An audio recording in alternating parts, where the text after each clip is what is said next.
लोकसभेच्या निवडणुकीपाठोपाठ ठाणे शहरामध्ये आता विधान परिषदेच्या निवडणुकीची आचारसंहिता लागू झाली आहे. याचा थेट फटका विकास कामांना बसू शकतो. या दृष्टिकोनातून आज आमदार प्रताप सरनाईक यांनी महापालिका आयुक्तांची भेट घेतली. येत्या 2 महिन्यात विधानसभा निवडणुकीची आचारसंहिता देखील लागू होईल. परिणामी आचारसंहिता जरी असली तरी महत्त्वाच्या कामांना महापालिका प्रशासनाने प्राधान्य देऊन ती करून घ्यावीत अशी मागणी आमदार प्रताप सरनाईक यांनी केली आहे. आज श्री सरनाईक यांनी महापालिका आयुक्त सौरभ राव यांची भेट घेतली. आयुक्तांनीही जी महत्त्वाची कामं आहेत त्याला प्राधान्य देऊ असं आश्वासन यावेळी दिलं. ठाणे महापालिका क्षेत्रात लागू झालेल्या 10% पाणी कपातीबाबत मुख्यमंत्र्यांना विनंती करून ती रद्द करू अशी मागणी मुख्यमंत्र्यांकडे करू असंही श्री सरनाईक यांनी सांगितलं. आयुक्तांनी आश्वासित केलेलं आहे की 26 जून पर्यंत आचारसंहिता असेल तरी प्रशासकीय कामकाज कुठेही थांबणार नाही आणि त्या माध्यमातून आम्ही आचारसंहिता संपल्यानंतर जी काही प्रक्रिया आहे त्या आचारसंहितेमध्ये कुठेही बाधा येणार नाही अशा पद्धतीने पूर्ण करू.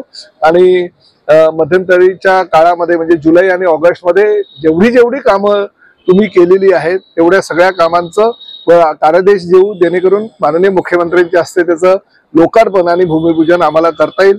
पूर्ण महाराष्ट्रामध्ये प्रत्येक ठिकाणी पाणी कपात केलेली आहे. मुंबई महापालिकेनं पाणी कपात केल्याचं मी वृत्तपत्रांमध्ये माझ्या वाचनात आज आलेलं आहे. आज 6 वाजता मुख्यमंत्र्यांबरोबर बैठक आम्ही विनंती करणार आहोत की पावसाला सुरुवात झालेली आहे. बऱ्याच धरणाचा जो पाणी साठा आहे तो ह्या आठवड्यामध्ये चालू होईल भरायला धरणं. त्यामुळे ती पाणी कपात मुंबई महापालिकेनं करू नये अशी विनंती आम्ही मुख्यमंत्र्यांना आज करणार आहोत, जेणेकरून ती पाणी कपात रद्द होईल. CP Goenka International School, nurturing talent at young age for scholastics, sports and performing arts in global perspective. Proud to have world toppers and country toppers in 10th standard Cambridge examinations. Ranked the best emerging school by the Times of India for personality over percentage. CP Goenka is the intelligent choice.